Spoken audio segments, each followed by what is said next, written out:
Yan guys. I'm happy sa kanyang result.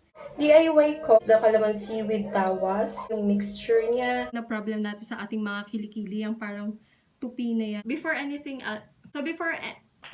Hey guys, it's me again, Mhelai, and welcome back to my channel. 40 in my right car, bitches change, they act like I ain't all this. Getting money, nigga. Before anything else guys, disclaimer lang. We have different skin types. So, itong product na ginawa ko ay pwedeng mag-work or hindi sa inyo. So, as you can see from the title, gumawa ako ng DIY na Tawas Mansi or Tawas Kalamansi. So, yun. If you want to know more about this video, please keep on watching. Guys, all you need is container, empty bottle, 4 pieces kalamansi, purong tawas. Water yung laman nito. Ito yung gagamitin ko na palusaw ng tawas. Maliit lang yung spray bottle ko, guys. Kung napanood niyo yung sa Alpine Calamansi, hindi to yun kulay green yun, tas blue to. Kasi marami tong nabili kong ganito. Ibubuhos ko lang dito sa container yung water. Nabibili to anywhere, guys. Supermarket, drugstore, iba-ibang brand, pero pare-parehas lang naman sila. Hindi na ako magpapakita, guys. Sobrang baba ng camera para nakafocus siya sa procedure. Kasi yun yung importanteng makita nyo. Purong tawas talaga siya. Ganito karami. And then, lulusawin ko lang siya. So, lusaw na siya. Lagyan ko pa siya. Yan.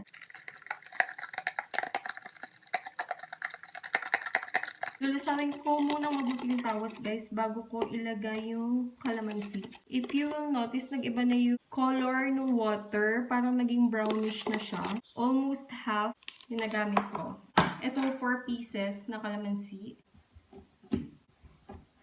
Kili routine. Yung tawas. Natin dito sa kutsara.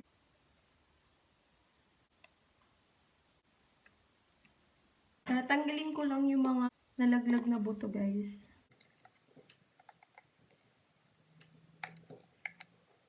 Tapos, ayan na, lagay ko na yung 4 pieces na kalamansi. Haluin na natin mabuti. Ganyan na yung color niya, guys. Color yellow na siya. Wala akong imbudo.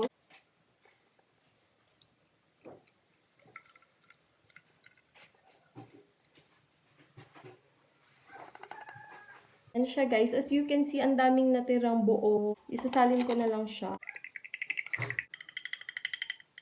Yan siya, guys. Nasalin ko na lahat ng tirang tawas dito na hindi na-dissolve. Done with our calamansi and tawas dio, which is this one. Lilipitin ko lang tong mga guys. Today is my first update ko to sa inyo dito sa aking DIY na tawas with calamansi, and this is the status of my kilikili right now. Yan. Ayan siya, guys. Pang third date ko na, and as you can see, medyo paubos na rin. Twice ko siyang ginagamit pag naligo ako sa morning and pag nag-half bath ako sa evening, ganun. After ko maubos na ito, magmimix ako ng panibago. Problem ko sa kanya ngayon, guys, ay itong parang namuong line. Tapos yung parang dark shadow dito. Yun, pang third day ko, ang masasabi ko sa kanya, okay naman siya. Lightweight and very convenient kasi nga, 'di ba? I-spray mo lang siya, spray, and you're ready to go. And hindi naman siya malagkit sa kilikili. Mabilis siyang mag-dry. Siyempre, para mas komportable, hindi tulad, 'di ba, kapag gumagamit ka ng tawas talaga na gaganyan mo, ma-feel mo na may roughness sa iyong kilikili kasi nga dahil sa tawas. This one, naka-dissolve na yung tawas, kaya parang okay siyang gamitin. Ginagawa ko, 3 spray sa magkabilang side. Yan. Yan. And sa kabilang side also. Yan. Ayun, mag-update ako after my 1 week of usage. See ya! Kakatas ko lang maligo. And ito ang status ng aking kilikili. Ayan.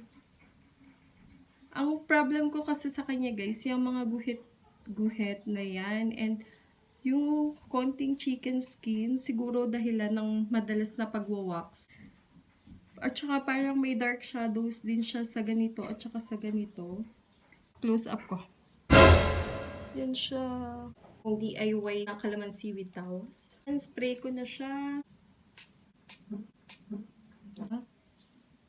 Medyo mahirap siyang i-spray kasi may mga parang hindi na dissolve na tawas which is bumabara sa spray. So, kailangan every time na gagamitin nyo siya, i-shake nyo lang siya ng i-shake. Tapos sa kabila naman.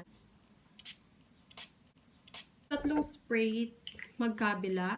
Yun guys, i-update ko kayo sa mga susunod na araw ng paggamit ko na itong DIY na Calamansi with Tawas. So guys, tonight is my final thought. Sasabihin ko na sa inyo ang final thought ko about dito sa aking ginawang DIY Calamansi with Tawas or Tawas with Calamansi, ganun. So, sobrang happy ako sa naging result niya. Kasi, right now, this is the status of my KILI-KILI. Medyo nawala na and naglighten na ng very light yung aking mga chicken skin dito. Ayan. Yung aking dark shadows dito, ganyan.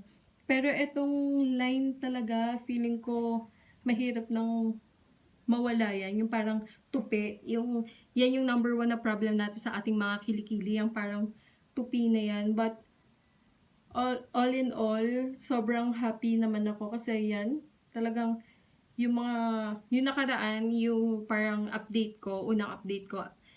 Kung i-compare nyo, medyo mas dark yung aking mga chicken skin doon. Right now, it's more lightened. Yan, nag-light na talaga siya. Pang 10 days kong paggamit na itong Tawas Mansi. And guys, ayan. So far, so good ang result niya sa aking skin.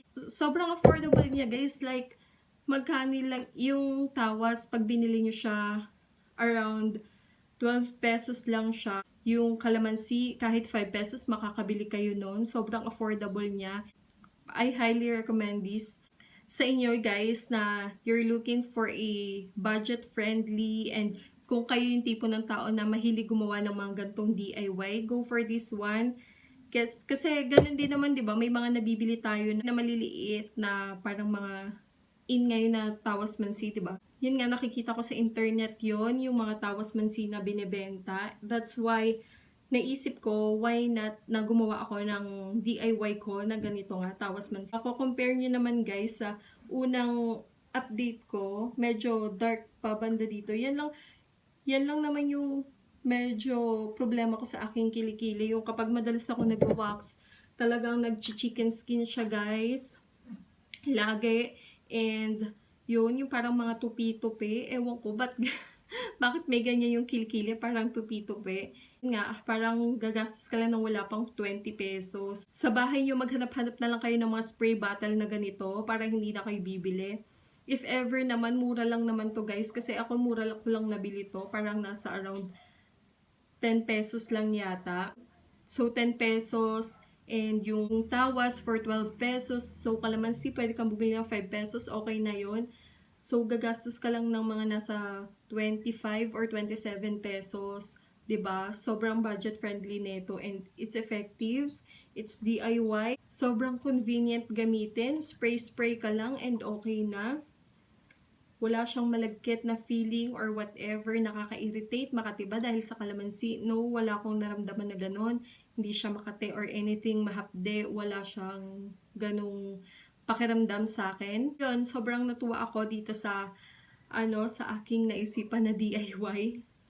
And yung scent niya guys, yung Tawas naman wala naman siyang scent, 'di ba? So ang amoy niya, amoy Calamansi talaga. Ano ko na to, parang pang-dalawang mix ko na to. Pang-dalawang mix ko na to guys. Guys, I'm happy sa resulta ng aking DIY na Tawas Mansi.